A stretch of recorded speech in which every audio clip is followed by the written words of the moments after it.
Pinangangambahang sumipa muli ang presyo ng asukal pagdating ng Mayo. Maghigpit na raw kasi ang BIR sa pagpataw ng value-added tax sa asukal sa susunod na buwan. Pero ang good news, bumaba ang presyo ng kape at posibleng sumunod dito ang iba pang produkto. Nakatutok si Julius Segovia. May isang linggo ng mahigit 51 pesos ang kilo ng puting asukal sa supermarket na ito sa Quezon City.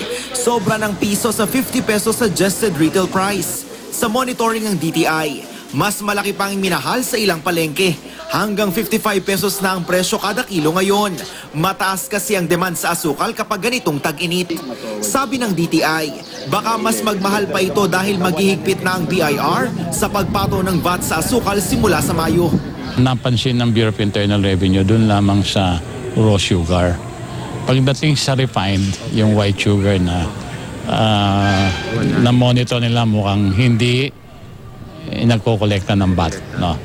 So starting May, they said, they issued a circular na stricto na sila. Simula naman ngayong araw, hanggang mahigit 2 piso ang bawas presyo sa isang brand ng kape. Nagmura kasi ang raw materials nito. Sabi ng DTI, malamang na sumunod din sa price rollback ang iba pang produkto. Inalis na kasi ang mga dagdag bayarin ng kasagsagan ng port congestion. Katiting lang din daw ang epekto ng wage hike sa labor cost ng bawat produkto. Kaya hindi rin ito pwedeng irason ng mga manufacturer para hindi mag-price rollback. Marami na nagtanggal ng extra charges. Ganun din yung mga trackers.